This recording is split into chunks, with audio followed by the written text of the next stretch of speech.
안녕하세요, 김키입니다. 제 첫 차는 2002년식 SM3였습니다. 다 부서져가는 100만원짜리 오래된 차였고 에어컨도 고장났고 땀 뻘뻘 흘리면서 타고 다녔던 기억이 있는 그런 차였습니다. 그때는 제가 대학생이었기 때문에 알바를 하면서 몇십만원 벌어서 간신히 기름을 넣고 다녔었거든요. 그 차는 연비도 굉장히 안 좋았어서 리터당 한 10km도 안 나왔었던 것 같습니다. 진짜 그때는 돈이 없었으니까 2만원에서 3만원 정도 넣고 탔던 그런 차였거든요. 그래도 그 당시는 내가 이런 차를 탄다는 것에 만족감을 느꼈던 시기이기도 합니다. 심지어 제가 자취를 하던 곳에는 주차장이 없어가지고 10분 넘게 걸어가야 하는 지역에 언덕길에 주차 한 면을 대여해서 주차를 했었거든요. 그래서 짐을 많이 싣고 왔을 때는 엘리베이터도 없는 5층 옥탑방까지 짐을 들고 올라갔다가 다시 내려온 다음 차를 주차를 하고 10분 동안 걸어서 왔었습니다. 4단인가 5단인가 하는 자동 변속기에 속도를 100km만 내도 마치 스포츠카를 타는 것처럼 온갖 풍절음과 차체 떨림과 엔진 굉음을 들을 수 있었던 그런 차였습니다.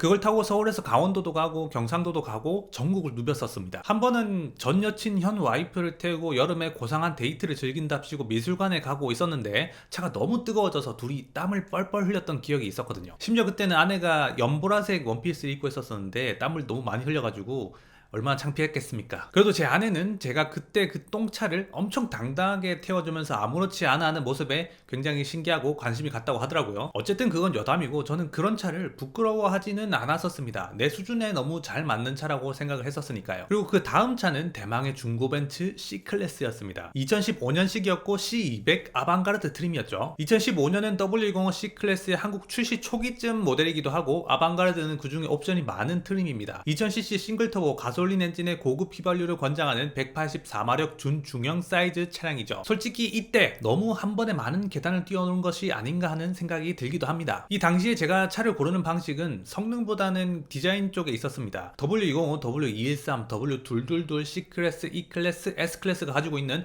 디자인 방향성에 완전히 매료가 되었었으니까요. 지금도 그대로 앉아 계시지만 벤츠 디자인 총괄인 고든 바그너라는 사람이 있죠. 이 사람이 항상 센슈얼 퓨어리라는 벤츠 디자인 철학을 얘기를 하는데 번역하자면 관능적인 순수함 그런 겁니다. 여기서 알아먹기 힘든 형이상학적인 표현을 뺀다면 그냥 우아한 곡선이 강조된 디자인이라고 할 수 있겠죠. 자동차 디자인은 처음엔 프레스 기계가 찍기 쉬운 각진 디자인이 많았었지만 그 기술이 점점 발달함에 따라서 고급차에서는 곡선을 강조하게 되는데 이때 벤츠가 그걸 가장 잘했다고 생각을 합니다. 곡선을 강조하지만 강조라는 게 무조건 많이 쓴다고 눈에 띄는 게 아니라 전체 형상에서 도드라지는 포인트, 즉 오히려 정제된 사용으로 더 눈에 띄는 거거든요. 그래서 이 당시 C클래스의 옆면을 보면 쐐기형의 날렵한 라인들 속에 우아하게 녹아있는 곡선이 진짜 아름다운 차라는 걸 볼 수 있습니다. 전체적으로는 날렵하고 강한 직선이 있지만 헤드라이트나 도어 파팅 라인에서 우아한 R값을 줬기 때문에 이 차는 참 부드럽게 생겼구나, 참 고급스럽게 생겼구나 라고 느끼는 거죠. 그래서 결론적으로 현행 벤츠 디자인은 오히려 너무 동글동글 조약돌처럼만 생겨가지고 오히려 곡선이 강조되지 못했다고 생각합니다. 한낱 유튜버의 개인적인 생각이지만요. 좀 옆으로 샜습니다만 어쨌든 저는 이 디자인이 너무 좋았었습니다. 자동차를 고를 때 재원을 보는 사람이 있고 스포츠성을 보는 사람, 안전을 보는 사람, 그리고 저처럼 디자인을 보는 사람 모두 틀린 것이 아니죠. 자기 돈 내고 자기 차를 사는 건데 내가 보고 싶은 것을 보고 사면 되는 겁니다. 어쨌든 이 차 C클래스는 제 유튜브의 원동력이기도 했고 제가 차를 공부하고 알아가는데 굉장히 많은 도움을 받았던 차량이기도 합니다. 솔직히 제가 이 일을 조금 더 잘하고 조금 더 여유로웠다면 절대 팔고 싶지 않은 차량이기도 했죠. 그리고 올해 저는 C클래스를 처분하고 W213, 2300 익스클루시브 차량을 구매하게 되었습니다. 솔직히 이 클래스는 제 드림카에 가까운 차량입니다. 그런데 올해 들어 경기도 안 좋고 불황이라서 중고차 값이 폭락을 해가지고 제가 얼른 주워왔던 차량이기도 합니다. 지금은 이걸 구매한 지 한 3개월 정도 지났고 그 정도 타고 있는데 어떻냐고 물어보신다면 확실한 건 매우 좋은 차는 맞습니다. 4기통 터보 254마력은 제게 너무 과분할 정도로 차고 넘치고 수동보드로 다닐 땐 솔직히 차가 너무 빨라서 감당이 안 된다는 생각도 듭니다. C클래스에서 약간 아쉬웠던 실내 마감들도 2300 익스클루시브에서는 비교도 안 될 정도로 좋아졌기 때문에 볼 때마다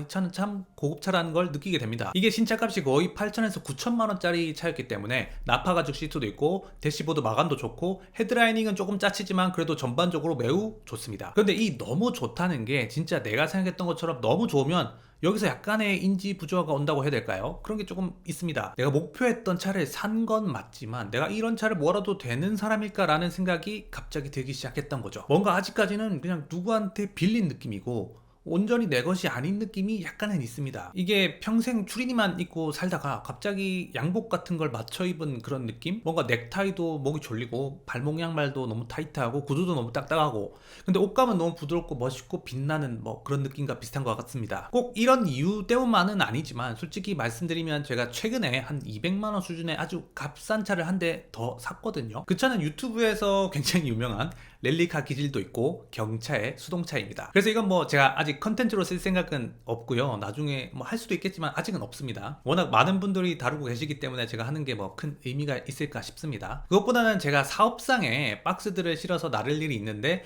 그때 쓰면서 수동 연습도 좀 해보고 개인적인 만족감을 위해서 타는 뭐 그런 차입니다. 중요한 건 오히려 이런 싼 차를 탈 때 좀 더 저한테 뭔가 핏한 느낌을 받았다는 거죠. 냄새나고 좁고 낡았지만 이걸 하나씩 바꿀 생각을 하니까 좀 설레기도 하고, 무엇보다 이런 차는 비용도 좀 싸잖아요. 그러니까 결국에 제가 하고 싶은 말은 너무 내 수준을 뛰어넘는 차를 타면 오히려 덜 만족할 수도 있다는 겁니다. 물론 저는 아내도 있고 아기도 있고 제가 산 E클래스가 패밀리카로서 유용하기 때문에 이걸 당장 바꿀 생각은 없습니다. 그리고 차가 안 좋아서 만족도가 떨어지는 게 절대 아니고 너무 좋아서 또 그런 것이니까요. 마치 내 레벨은 너무 낮은데 갑자기 개쩌는 전설템을 하나 먹고 내가 가는 사냥터를 가니까 좀 시시해진 그런 느낌? 그렇다고 내공이 부족한 상태에서 고렙 사냥터에서 놀 수는 없지 않겠습니까? 마찬가지로 현생을 더 열심히 살아가지고 이 차에 걸맞는 사람이 되도록 노력해 봐야겠죠. 네, 여기까지 김누킴이었습니다. 감사합니다.